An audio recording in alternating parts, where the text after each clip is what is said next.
ये 23-24 क्लास 10 का सिलेबस है और ये वीडियो, इस तरह के वीडियो पाने के लिए आप मेरे चैनल को जरूर सब्सक्राइब करें। तो हम लोग देखते हैं ये सबसे पहले मैथ्स का सिलेबस। ठीक है, तो मैथ्स में हमारा जो है यूनिट 1 में नंबर सिस्टम जो पूछे जाएंगे वो 6 मार्क्स के, अलजेब्रा 20 मार्क्स का, कोऑर्डिनेट ज्योमेट्री 6 मार्क्स का, ज्योमेट्री 15 मार्क्स का, ट्रिग्नोमेट्री 12 मार्क्स के, मेंसुरेशन 10 मार्क्स का, एंड स्टैटिक्स एंड प्रोबेबिलिटी वो 11 मार्क्स का। तो ये हो गया हमारा टोटल 80 मार्क्स का। ठीक है, तो हम मंथ ऑफ अप्रैल में हम लोगों को कौन कौन सा चैप्टर पढ़ना है वो है real number, pair of linear equation of two variable, third है पॉलिनोमियल्स, एंड मई में pair of linear equation of two variable, and जून में ट्रिग्नोमेट्रिक आइडेंटिटी। ओके, एंड जुलाई में ट्रिग्नोमेट्रिक आइडेंटिटी एंड ट्रायंगल्स, अगस्त में ट्रायंगल्स स्टैटिक्स, सितंबर में coordinate equation, arithmetic progression, and अक्टूबर में प्रोबेबिलिटी एंड कोऑर्डिनेट ज्योमेट्री, नवंबर में area related to circle, and 6 surface area and volume, and 5th circle, दिसंबर में circle construction and height and distance, and जनवरी फरवरी में आप लोगों को ये सारा सिलेबस जो है वो क्या करना होगा कि रिवीजन करना होगा। ओके, और यहाँ पर हम लोग साइंस का भी सिलेबस देखेंगे।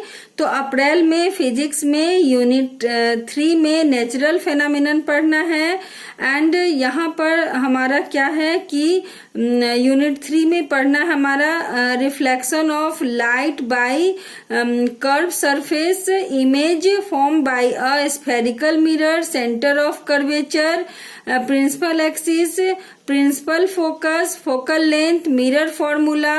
ठीक है, and magnification, refraction, laws of refraction, refractive index. ठीक है, एंड केमिस्ट्री में यूनिट 1 में chemical substance, nature and behaviour, chemical reaction, chemical equation, balance chemical equation, and application of balance chemical equation. Biology में हमारा life process पढ़ना है unit 2 में। ठीक है, living beings, basic concept of nutrition and respiration, and May and जून में जो physics पढ़ना है वो यूनिट 3 का refraction of light by spherical lens, okay, image form by spherical lens and formula. ठीक है, एंड हम लोगों को मैग्निफिकेशन पढ़ना है पावर ऑफ लेंस का। ओके,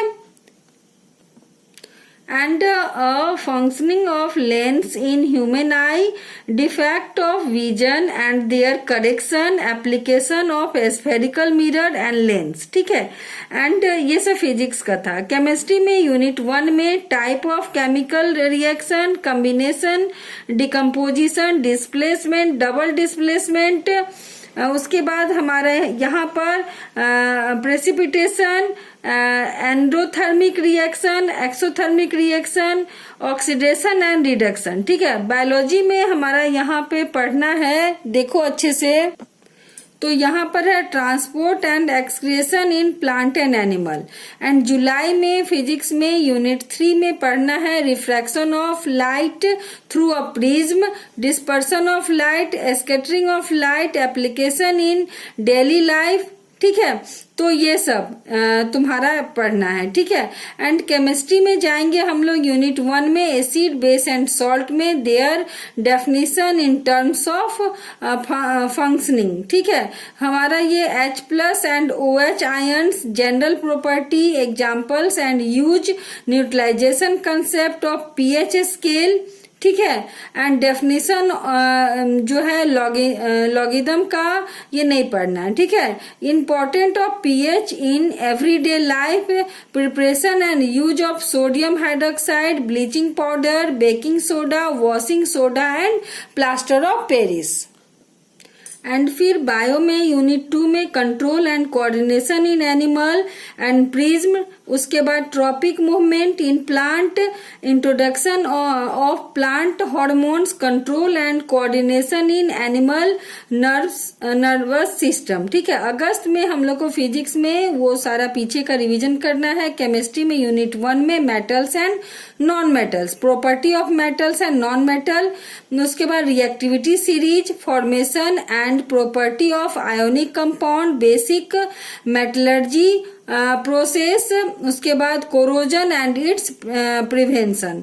ठीक है, उसके बाद यहाँ पर बायोलॉजी में यूनिट 2 में नेचुरल रिसोर्सेज पढ़ना है, voluntary, involuntary and reflex action को पढ़ना है। उसके बाद केमिकल तुम्हारा कोऑर्डिनेशन, एनिमल हार्मोन्स, ये सब पढ़ना है। ठीक है, और सितंबर में हाफ ईयरली एग्जाम के लिए हम लोगों को प्रिपरेशन करना है। ठीक है, एंड अक्टूबर में फिजिक्स के यूनिट 4 में तुम्हारा effect of current, electric current, potential difference and electric current, Ohm's law, resistance, reactivity factors on which a resistance of यहाँ पर conductor depend, series combination of resistors. Okay, उसके बाद यहाँ पर केमिस्ट्री में यूनिट 1 में पढ़ना है हम लोगों को carbon compounds, covalent bonding in carbon compounds, उसके बाद यहाँ पर उसके नेचर, कार्बन होमोलोगस सीरीज, ये सब पढ़ना। उसके बाद यहाँ पर बायोलॉजी में यूनिट 2 में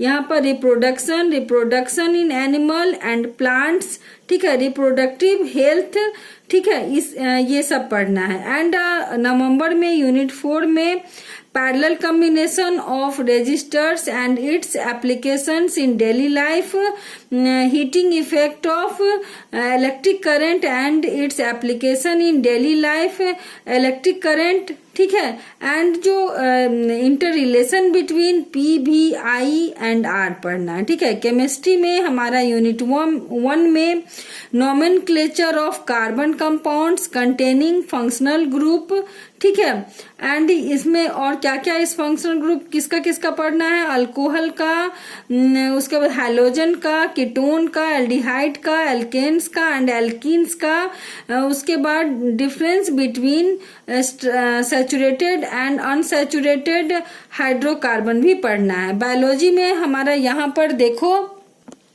यहाँ पर self sex versus HIV AIDS and यहाँ पर चाइल्ड एंड वुमेन्स हेल्थ का भी स्टडी करना है। एंड दिसंबर में यूनिट 4 में यहाँ पर magnetic effect of current, magnetic field lines, field due to current carrying conductor, field due to a current carrying coil or solenoid force on current carrying conductor, Fleming left hand rules. ठीक है, chemistry में unit 1 में chemical property of carbon compounds, उसके बाद यहाँ पर तुम लोगों को combustion, oxidation, addition and substitution reaction जानना है। बायोलॉजी में तुम लोगों का देखो, बायोलॉजी में heredity and evolution of heredity पढ़ना है। उसके बाद Mendel's contribution of law of inheritance भी जानना है। ठीक है, जनवरी में फिजिक्स में तुम्हारा पढ़ना है यूनिट 4 में डायरेक्ट करंट, अल्टरनेटिंग करंट, उसके बाद frequency of AC, advantage of AC and over DC domestic electric current. Chemistry में तुम्हारा यूनिट 1 में एथेनॉल एंड एथेनोइक एसिड के प्रॉपर्टी को एंड यूज को पढ़ना है। सोप एंड डिटर्जेंट के भी यूज एंड प्रॉपर्टी को पढ़ना है तुम लोगों को। एंड बायोलॉजी में यूनिट 5 में तुम लोगों को नेचुरल रिसोर्सेज पढ़ना है। उसमें our environment, ecosystem, environmental problem, ozone depletion, waste production and their solution, and biodegradable and non biodegradable substance को भी जानना है। फरवरी में टोटल जितने भी सिलेबस हमने बताया उसका रिवीजन करना है। प्लीज सब्सक्राइब करो मेरे चैनल को एंड लाइक करो। Bye, thank you.